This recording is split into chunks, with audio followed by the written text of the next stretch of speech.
Dans la paracha de Yitro, hier, on a appris que Kabbalat HaTorah, ça s'est fait avec un très très grand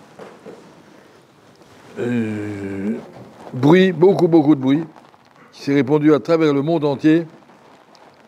C'est pas simplement tu passes au bureau, tu reçois les instructions. Akadosh Baruch Hu a voulu montrer qu'il est le maître du monde. Il nous a montré ça à travers toute l'année en Égypte avec les 10 plaies. Et après la sortie d'Égypte, et après la manne, Akadosh Baruch Hu voulait qu'on comprenne exactement la grandeur du Boré Olam. Maintenant qu'il a compris sa grandeur, on doit comprendre aussi qu'il faut obéir à ce qu'il nous dit.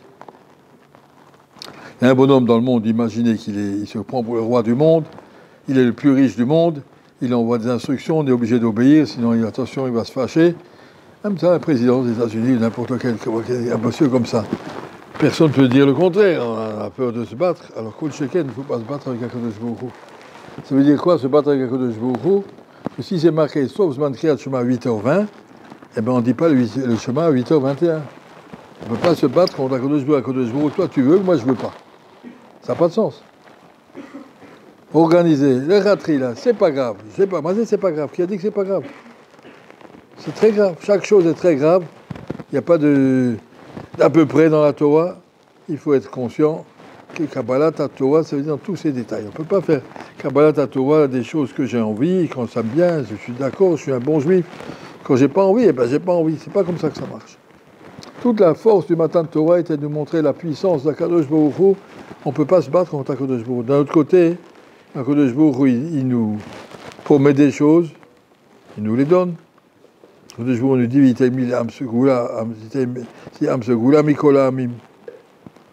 que vous êtes mes enfants, qu'on peut s'adresser à lui, à Vinu, Malkeinu, c'est quelque chose d'immense. Mais si, d'un autre côté, on ne regarde pas ça comme ça par notre comportement, ça peut arriver, un shogeg, ça peut arriver qu'on se laisse aller, mais ça ne doit pas être. Il faut programmer, attention, je sais que je dois faire attention, par exemple, à l'heure du chemin.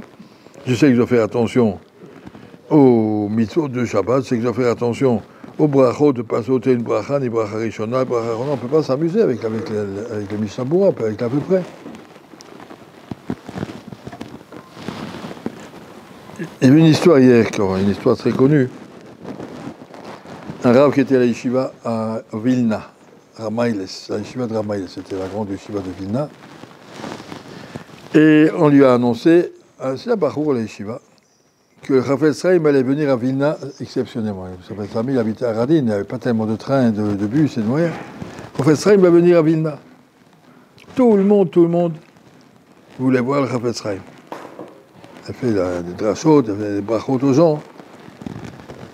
Et ce Bachour-là, de la yeshiva de Ramailes, sur une lettre de son père, j'ai entendu que Chafetz Chaim va venir à Vilna. Je suppose qu'il y a des dizaines de milliers de gens qui vont essayer de se pousser pour le voir.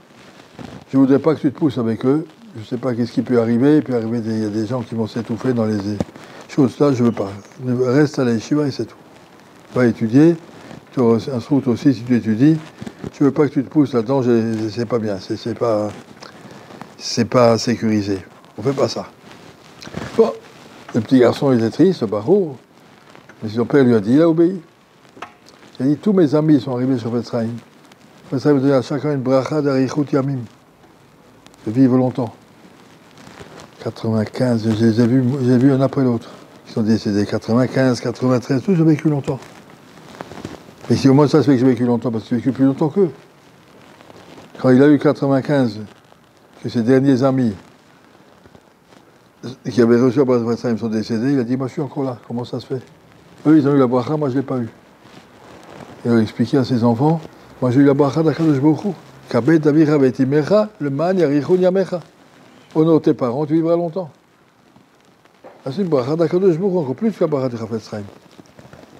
Savoir que la Torah, elle est, comme il dit Rashi dans la paracha, elle est dans les deux sens. Si je dis c'est oui, aussi tu auras une récompense. Si tu dis pas, tu fais pas, tu auras une punition. Savoir que Akadosh Baruch Hu est là pour récompenser chaque chose. Aucun détail n'est oublié. Je racontais un avraire de Beth Shemesh, qui est devenu Marit Shiur dans une yeshiva l'après-midi. Le Rav Ayoun, Berevi, il est venu à la yeshiva l'après-midi. Son père lui a dit, pour que tu sois sérieux, pris au sérieux, je veux que tu mettes une cravate dans la yeshiva. J'ai jamais mis de cravate de ma vie, même Shabbat, je n'ai pas de cravate. Son père, il a dit. Bon, il obéit à son père. Le collège, yeshiva l'après-midi, il mettait une cravate et qu'en sortant, il rentrait à la maison, il l'enlevait à nouveau. Il obéir à son père. Une fois sur le chemin du retour, il s'est fait cogner par une voiture et il a eu le déchirement d'une artère. Il était en train de perdre beaucoup de sang. Ils ont pris sa cravate au fond des arrêts. Et quand les SAMU sont arrivés, ils ont dit s'il était resté encore 5 minutes de plus, on n'aurait plus pu le sauver. Daino, Kibud Avahem, ça lui a duré, ça a prolongé sa vie.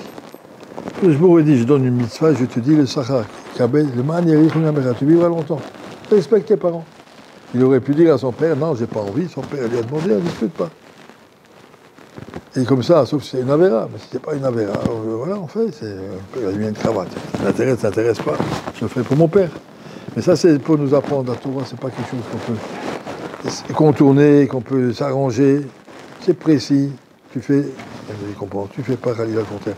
Apprendre à être précis dans la Torah, apprendre à savoir qu'il n'y a pas d'à peu près, c'est pas comme ça, être traditionnaliste, on dit vite, comment ils s'appellent, traditionnaliste, comment ils appellent ça? Et Masorati. Et Masoret, regarde, même Masor, ça veut dire une scie. Il a scié.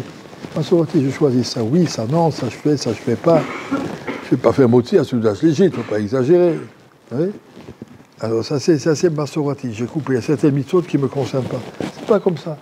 Toute la Torah, je ne sais combien elle est précise. Ceux qui ont étudié le Mishabura, ils voient exactement les sources d'une chose, d'où ça vient, pourquoi il le dit. Il n'y a rien à monter. Tout est marqué dans la Gemara, dans les Rishonim. Et on apprend des sougiotes. On apprend comment les choses sont précises. La Torah est précise. Torah Tachem Temima. Si on apprend que la Torah est précise, on doit nous aussi être précis. Le monde entier est précis. Le soleil n'a jamais une minute de retard. Les mouches, elles font leur travail. Les carottes, elles poussent comme c'est programmé. Tout est juste. Il faut juste que nous aussi, on suive le programme de la Kadosh Baruch Hu. Je vous ai mis un programme, accepter les programmes, ils sont marqués là, dans les livres, Kasha. Accepter, pas essayer de se battre contre la Kadosh Baruch Hu, il est plus fort. L'Atachem, si on est intelligent, on attrape la vie à l'endroit et on en profite. Voilà.